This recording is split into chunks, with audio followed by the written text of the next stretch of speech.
That was a great surprise to me. It was not me who said that I was classified 1Y the last time or whatever it was. It was them, it was the government who tested me. It was the government who said that I'm not able.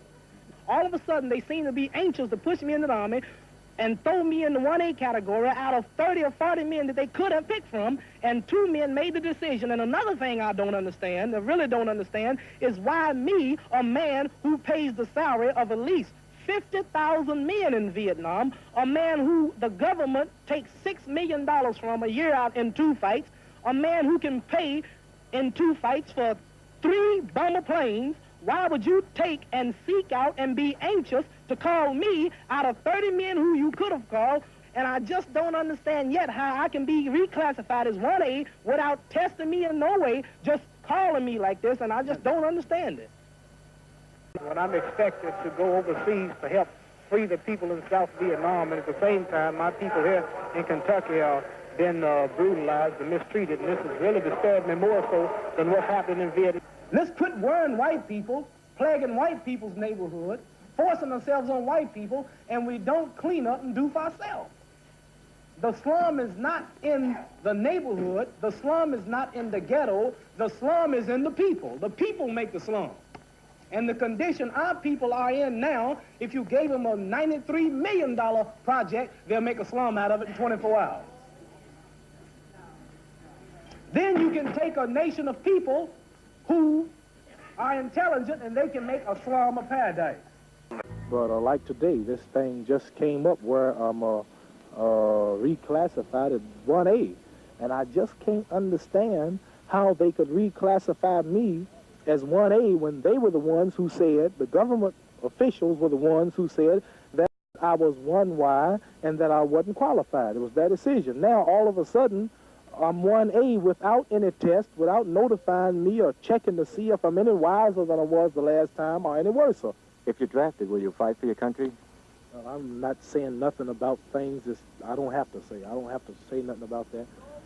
They haven't drafted me yet, and it's a touchy thing, touchy question, and I'd rather not say nothing. I'm not here to apologize in the way that the press has projected that I would apologize. What about your unpatriotic remarks that you made? That will be straightened out with the government or whoever I have to face when it comes to that. Are you apologizing for having made those statements at this time? That'll be taken up with the government. If I recall correctly, you said you were the people's champion? Yes, sir. Do you think that you're acting like a people's champion? Yes, sir.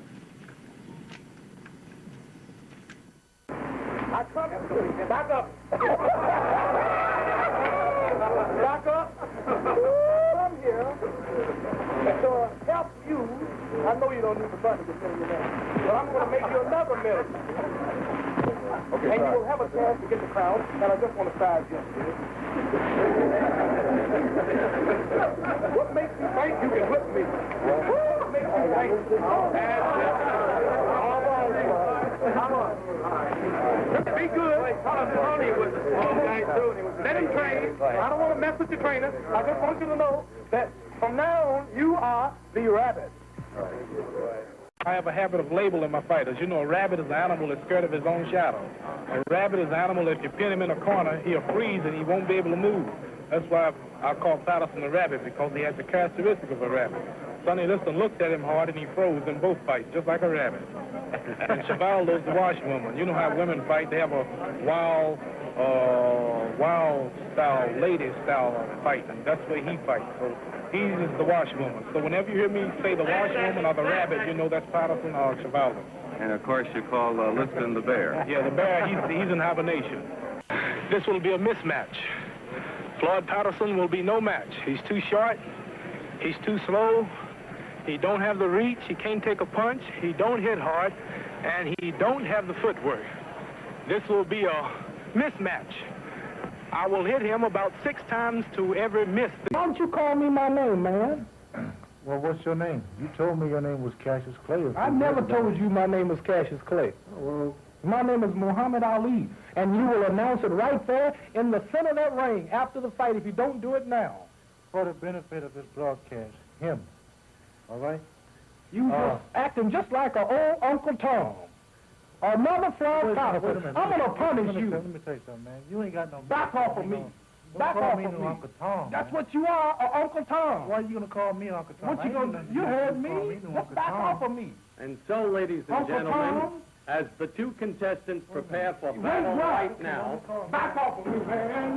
Back off of me, man. another interview has been recorded for posterity. As the two gentlemen continue. Uncle Tom. Perfect, that's it.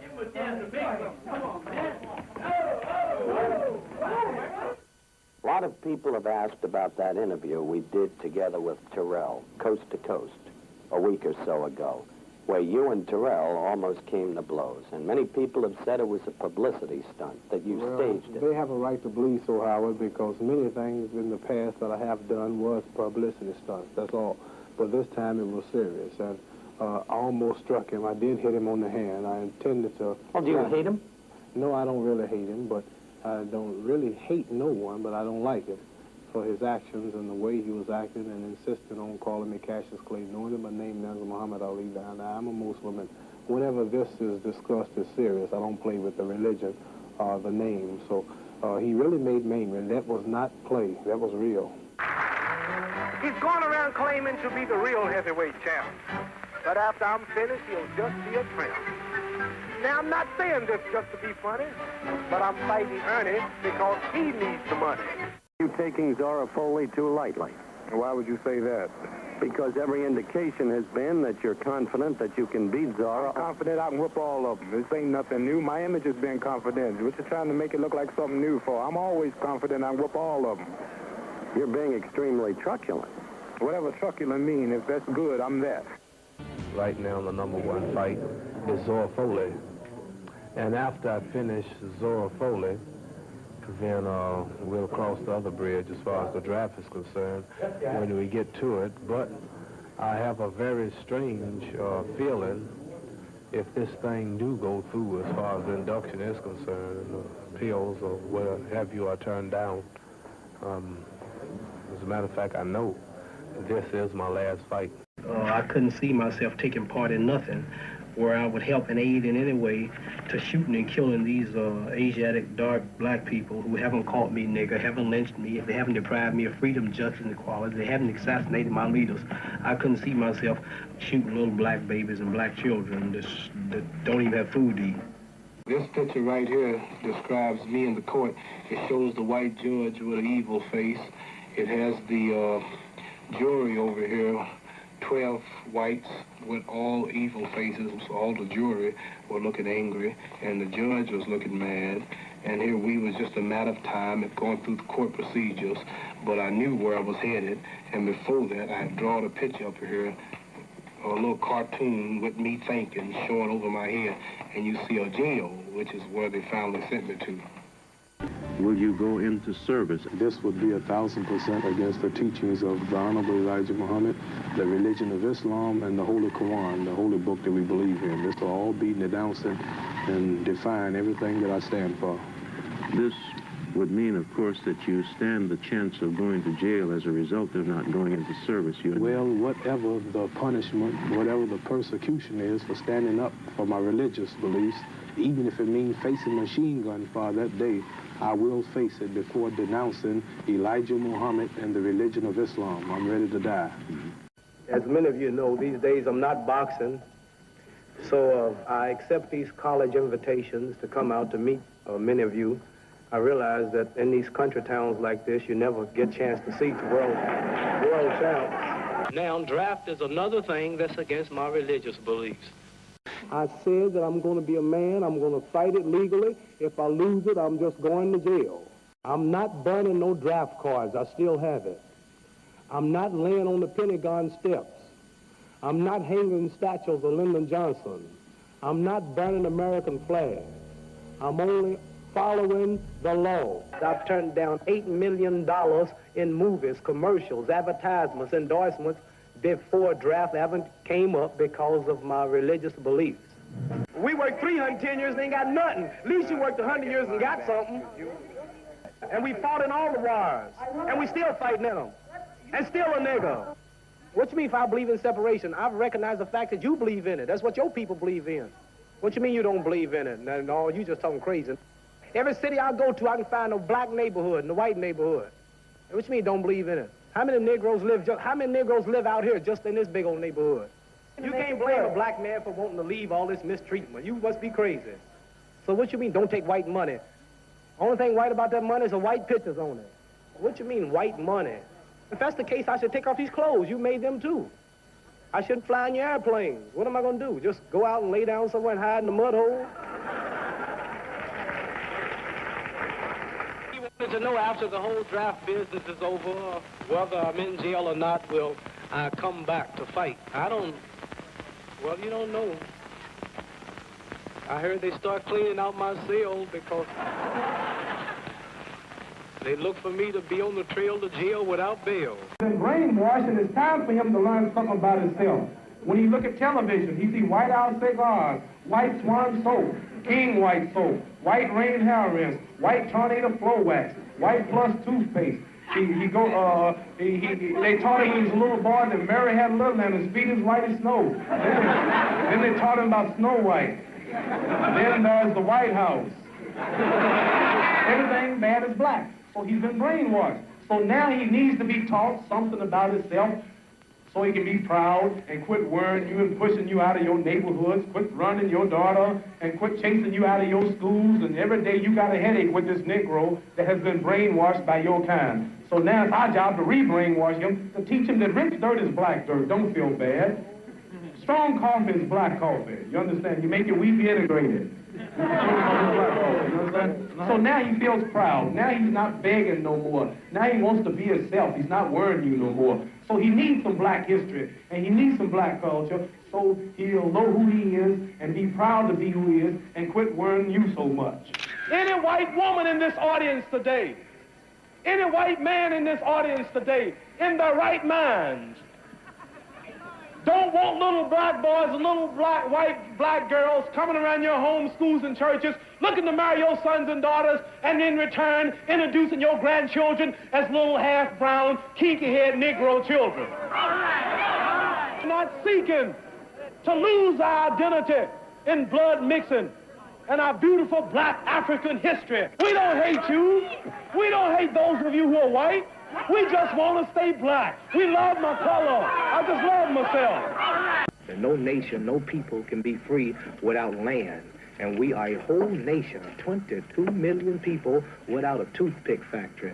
So you can't now be angry because they tired and they don't see no more hope in integrating and fail, swimming in the fail, laying in, walking in, still getting their heads beat in, and you wonder now why they tired. I'm not going to help nobody get something my Negroes don't have. If I'm going to die, I'll die now, right here fighting you. If I'm going to die, you my enemy. My enemy is the white people, not Vietcong or Chinese or Japanese.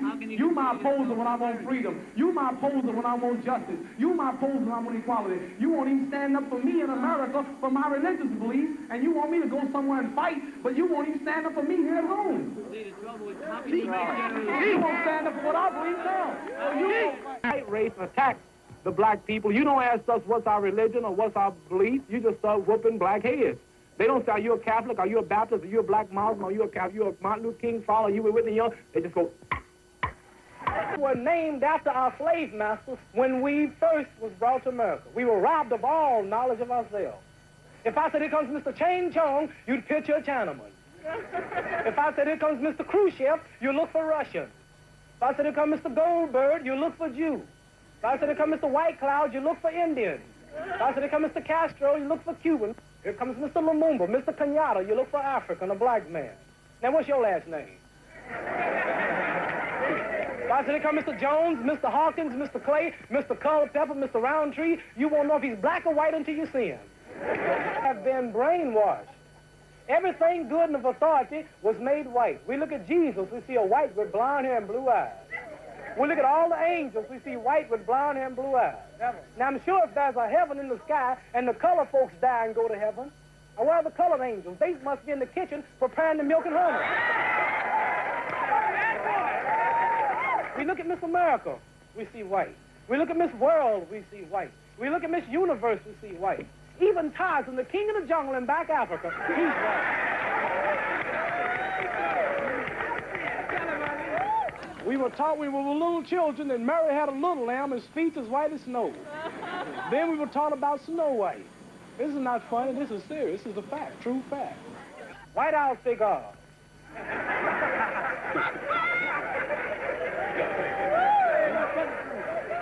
White swan soap. King white soap. White cloud tissue paper. White rain hair rinse. White tornado flow wax. White plus toothpaste. All the good cowboys ride the white horses.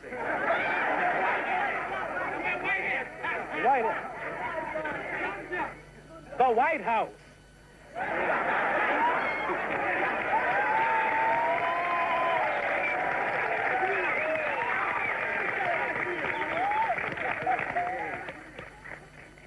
Angel food cake is the white cake, but the devil food cake is the chocolate cake.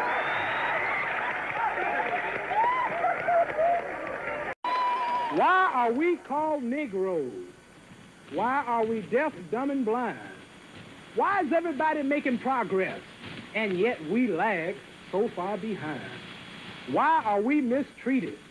Why are we in this condition, stripped of our name, our language, our culture, our God, and our religion? Here in America, all of our religious training has been gotten by the preacher. He has told us of a heaven way up in the sky that we can't enjoy now, but rather after we die. But all of the years that we are living, for us there's nothing but hell, pain, torture, and misgiving. Yet the Bible speaks of a heaven filled with material luxuries, which the white man and the preachers have right here, so we see. So my friends, take it for what it is worth. Your heaven and your hell is right here on this earth. Can my title be taken without me being whooped? One more time. That's all I can do. Our leader, the Honorable Elijah Muhammad, teaches us, I don't care how much you march on Washington, I don't care how much you wear some afros and some African robes, I don't care what you do, if we don't have a program to teach us to respect and protect our women, you'll never be nothing, because the woman is the field which produces your nation. The white man comes in your neighborhood every Friday, Saturday, and Sunday. You don't even need no guards. He know you ain't gonna do nothing. Come by yourself, looking for your women. Take your sisters to the motels. Take your wives and your mamas and your daughters. I see it. I've traveled from coast to coast every day. You're right here hollering freedom and black power, and the white man carrying your woman to the motel in your neighborhood. You watch him check in, and you don't even protest. You don't even kick the door or nothing. You don't even throw a rock at the car. If you're scared, kick the door and run. Do something. Everybody respects and protects their women, but so-called Negroes. Some of y'all ain't worked a day in your life. Got your hair all combed down, shoes all turned up on a corner. How about, nigga, I'm pimping.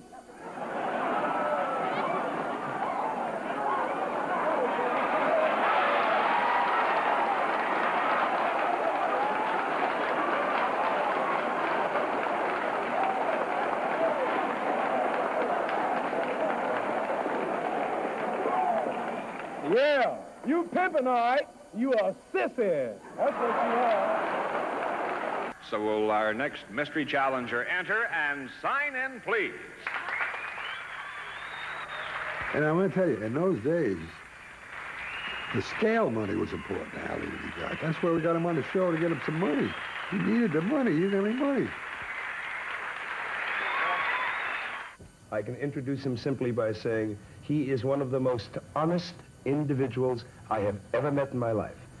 Ladies and gentlemen, the heavyweight champion of the world, to me, Muhammad Ali.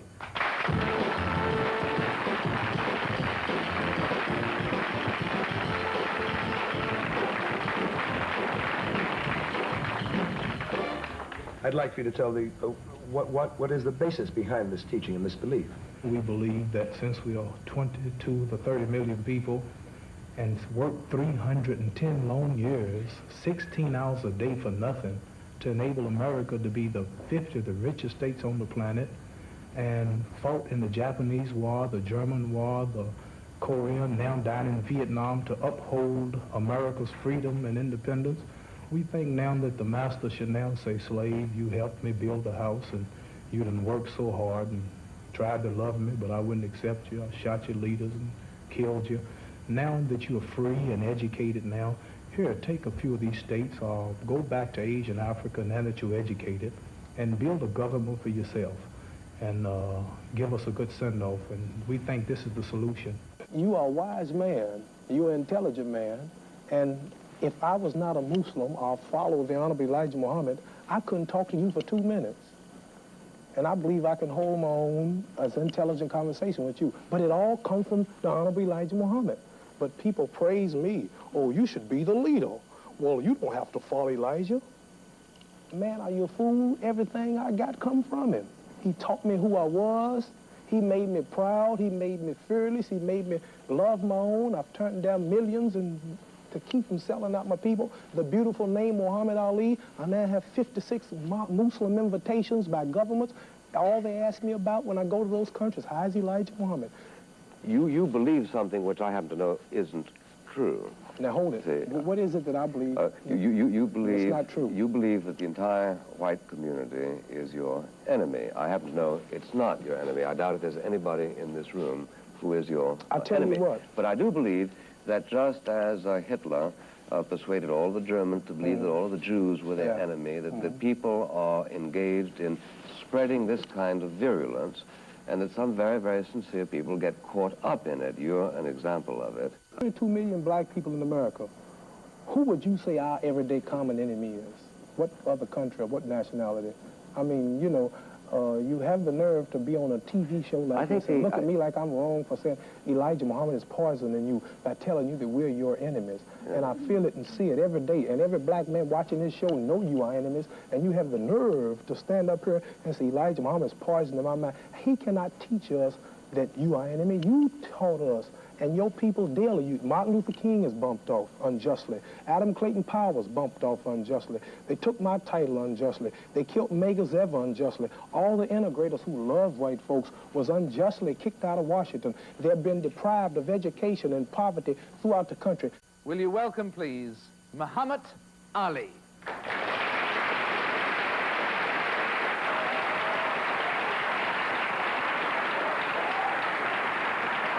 I'm not allowed to earn a living here. I'm not allowed to leave the country. I have about $10 million in contracts in foreign countries, European and African countries, and the government has taken my passport so that I can't go out here to work. Then I cannot work in America. So, and I can name many more people, you know. But you can't say, though, can you, Muhammad, the simple thing that one race is righteous and another isn't. We all have our faults. I'm not going into that, you know, I just said... No, but you do, I mean, all I meant was I can't leave you saying that, in the sense you can't say that one race... Well, I would say that weapons, all of your guns and your bombs and your poisons are created by your white race. You can't say that, though, Muhammad. We all have faults. I would say whiskey and homosexuality. If you go back to England, your country, Europe, when they kicked out the old... Packed with whiskey and homosexuality wherever you look. Remember when a lot of the whites were kicked out of there, they say there's trash, they say so-called. No, but I mean... They're the ones that landed here. You can say certain... you can say that there are certain things that... for instance, come and stem from white people. But I mean, on the other hand, the black race is equally, we all have our faults. Well, I mean, cannibalism, where does that come from? I would say this. Where does cannibalism I don't know about cannibalism. All I know is what you told me in history about it. See, now, I don't say I hate you now. Huh? Don't say that. I know now. I was going through Mississippi on a college tour not long ago. Stopped at the filling station. Had a long limousine. You know, I pulled through, and I traveled in it because a lot of times I don't like to fly. And the fella came out. He said, "What must I give you, boy?" And had a fella with me. He said, "Boy." I said, "Shut your mouth."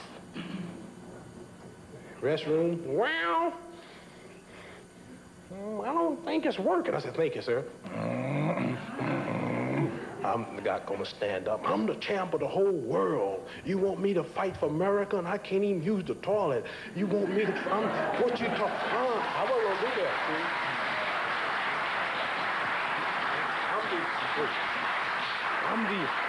I had a right to say I'm the Olympic gold medal winner. I'm Muhammad Ali, Cassius Clay. He's mad. He called the highway patrol, and Klansmen might be around. I'm way back in there by myself, and I can't box that good. You understand? So to avoid that booby trap, I said, shut your mouth. We'll go down the highway and find a place we can go. We went a little farther, and we were welcomed in another one. So what I'm trying to say is, like, I know where to go and where not to go. Boxing promoters around the country have had endless difficulty trying to arrange a fight for Cassius Clay, Muhammad Ali. But book publishers at Random House had no difficulty today getting 9 camera crews and about 100 reporters and photographers to a news conference to announce his autobiography. I have many, many things that I would like to say, I would like to talk about concerning the draft situation, concerning the boxing authorities and the steps that have been taken unjustly to not allow me to earn a living, things and reasons what have motivated me to become a follower of the Honorable Elijah Muhammad. I'm going to tell it all just like it is, and I just can't wait to get started on this book. See $200,000 for his book. Thank you very much. I wish you well with it. Thank you very much. Writing is as good as fighting. Say hi. Miriam, say hi.